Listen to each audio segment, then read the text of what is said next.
तो पहली चीज मित्रों, पहली चीज ध्यान दे जरा, घर में बैठ के एक चर्चा करें जिसको हम कहते हैं वीकली इवैल्यूएशन। हर वीक अगर परिवार में एक इवैल्यूएशन है, हमने इस वीक में क्या गड़बड़ किया, इस वीक में क्या समस्याएं रहीं, हमारे अंदर क्या कमियां रहीं। मेरे अंदर कोई कमी है तो बेटे मैं तेरे को सॉरी बोलता हूं, तेरे अंदर है तू मुझे सॉरी बोल दे। यहां तक बात पहुंची तो एक बार जरा जोर से रिस्पॉन्स कीजिएगा प्लीज। 4 चीजों पे ध्यान दीजिएगा, अगले पड़ाव में जा रहा हूं। 4 चीजें। गले से आवाज निकालना बोलना नहीं है। गले से कोई भी आवाज निकाल सकता है, बोलने का मतलब है आज के बाद जब भी जबान खुले अंदर बैठ जाए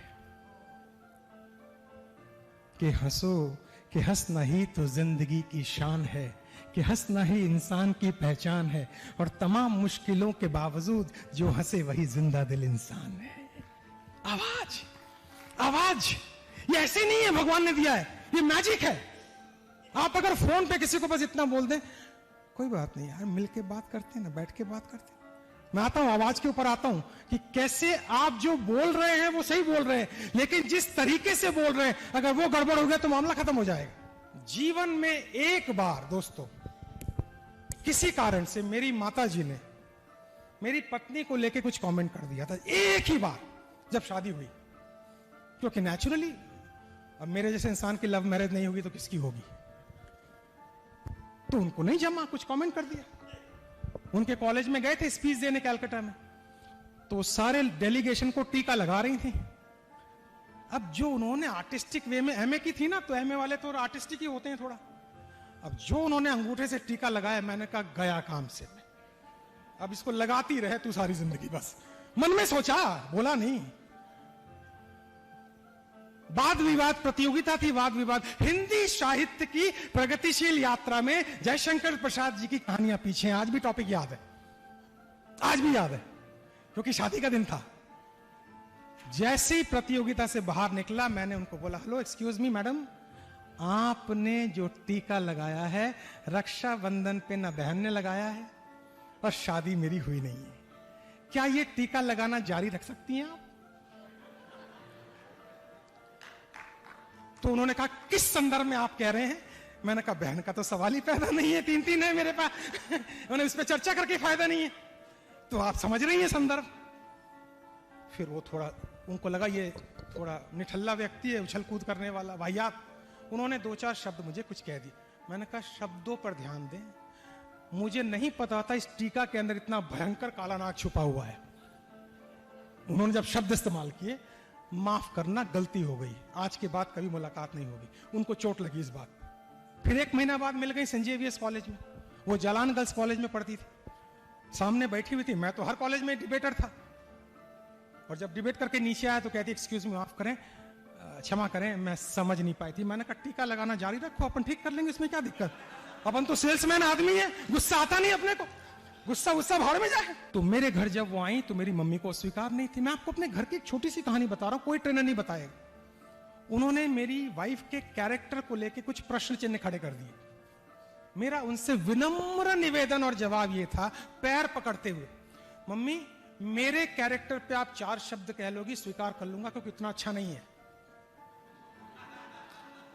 सीधी बात, सीधी तरीके से, इन पर शक मत करना। अगर गंगा जैसे पवित्र है, ये भी पवित्र है। आप है मेरे साथ, आप शक मत करना, प्लीज अलाउ मत करना। अगली बार रिपीट मत कर देना, मम्मी मैं मर जाऊंगा।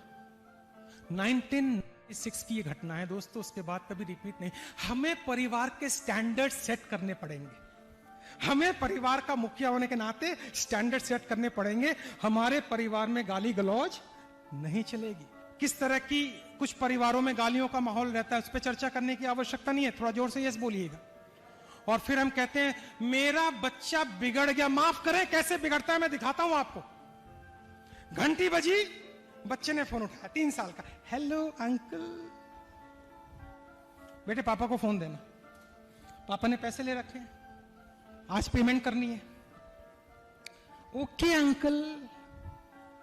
पापा फोन, अंकल आप कौन बोल रहे हैं? अरे बेटे सतीश अंकल बोल रहा हूं। पापा सतीश अंकल।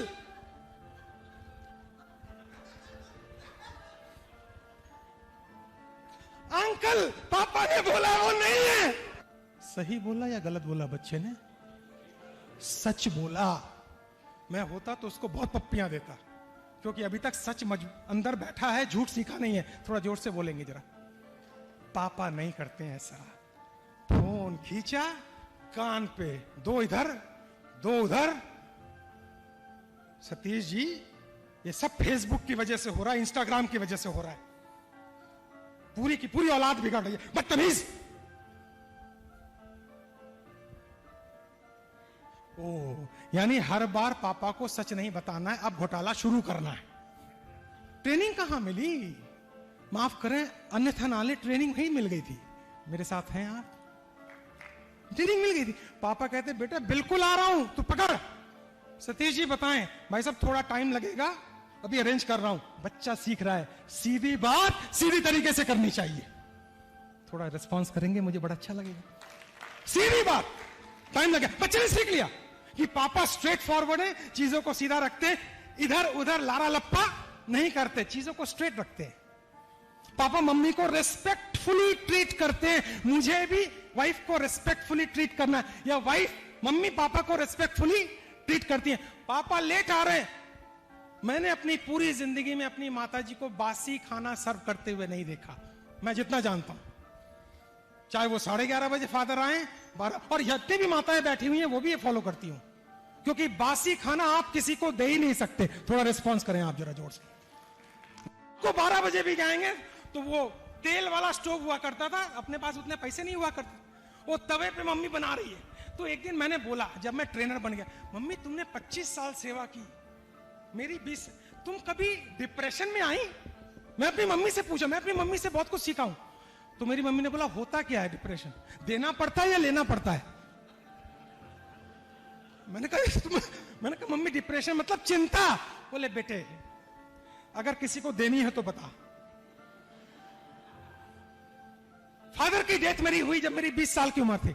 मैंने जिंदगी में अपनी माताजी को सफेद कपड़े पहनते हुए नहीं देखा। जिस कलर की साड़ी उसी कलर का ब्लाउज, जिस कलर का ब्लाउज उसी कलर की चूड़ियां, जिस कलर की चूड़ियां उसी कलर की चप्पल। मैं कहा मम्मी तुम कमाल की मैचिंग हो। बोले बेटे अब जितनी उम्र बढ़ेगी सुंदर दिखनी चाहिए। वाह! वाह! पहली गाड़ी मैंने जब खरीदी तो मम्मी को पीछे बैठाया। पहली गाड़ी सर जिंदगी में ली, जेन, मारुति जेन, 1999 में। मम्मी को पीछे बैठाया और उधर गाना आ रहा था, मेरे सपनों की रानी कब आएगी तू। आपने देखा होगा मूवी, आराधना मूवी का गाना। कल डांस किया, कहते थोड़ा गाना बड़ा बड़ा बड़ा। मैंने कहा क्यों? बोले तेरा नाम राजेश खन्ना के ऊपर ही मैंने रखा था। 1971 मेरा बर्थ है, आराधना 1970 में रिलीज हुई। बड़ा बड़ा इसको गाना बड़ा अच्छा। मैं ईश्वर से प्रार्थना करता हूं हर एक को ऐसी कलरफुल मम्मी मिले। मैं ईश्वर से प्रार्थना करता हूं। 4th क्लास पास, कभी स्कूल नहीं गई, गाने का शौक, डांस का शौक, आप ढोलक बजा दें वो तुरंत चालू हो जाएंगे, तुरंत चालू हो जाएंगे। इतनी कलरफुल और एक्टिव लाइफ। और उसके बाद जब मैंने मम्मी को ये बोला, उसके बाद मम्मी ने ऐसा चेंज किया, मेरी वाइफ को डांस कराना सिखा दिया। कहा तू करना, मैं पीछे पीछे हूं। उसको नहीं आता था। तो पहला कौन बोल रहा है? जो बोल रहा है। जैसे मैं कार्यक्रम के बाद जब लोगों से मिलता हूं, चाय के दौरान मैं पूछता हूं भाई साहब कैसी रही आपके साथ मेरी 70-80 मिनट की यात्रा। कुछ लोग कहते हैं भाई साहब ये सब तो मुझे पता था। मैंने कहा तो लागू किया? लागू किया। पता होना अलग चीज है, लागू करना अलग चीज है। दूसरा क्या बोलना है, मेरे पास शब्दों का जादू है या नहीं है। तीसरा कैसे बोलना है, बातों को निकालना कैसे, जबान से निकालना कैसे। जानकार कहते हैं कोई भयंकर बात करनी हो तो रात वक्त मत करना, लंच के बाद सुबह करना। बात करने का भी टाइम है। आज दिखाऊंगा रात को, इनको घर आने दो, हो गया काम खत्म। सुबह बात कर लो, मूड शांत हो जाएगा। दोस्तों पूरी बात की समरी ये है, जिंदगी बहुत खूबसूरत है, देखने का नजरिया चाहिए। एक बार आपको जिंदगी से प्यार हो जाएगा, बाहर के सारे प्यार बेकार लगेंगे। परिवार बहुत खूबसूरत है, मैं जब ट्रेनिंग करके लौटता हूं घर में, अब तो माता जी नहीं रही, बट परिवार इंतजार करता है, चलो यार 4, 5, 6 दिन के बाद लौटे, अपन कुछ पराठा वराठा बनाएंगे, कुछ आलू की सब्जियां बनाएंगे। सही है गलत? थोड़ा रिस्पॉन्स कीजिएगा। यही तो हमारे संस्कार में यही तो प्यार है। हमारे यहाँ साड़ी लाना मतलब आई लव यू, एक गले का नेकलेस दिलवाना मतलब आई लव यू, एक शॉपिंग कराना मतलब आई लव यू। थोड़ा जोर से रिस्पॉन्स कर दीजिएगा, अच्छा लगेगा। हमारे तरीके अलग है, हम इतने एक्सप्रेसिव नहीं है भैया, रहने दो। कल्पना करें आप एक बस में बैठे हुए हैं जिसका नंबर है 987, लिखना नहीं, कल्पना करें बस का number, seat number 11, seat number 11, जिस मकान में जाना है वो 44, बस का नंबर, सीट नंबर, मकान नंबर, और वहां 880 बच्चे रहते हैं, गाड़ी नंबर 9, सीट नंबर, जाना है किस मकान में 44, बच्चे कितने? इस पर व्हाट्सएप करके बता दीजिएगा प्रोग्राम कैसा रहा।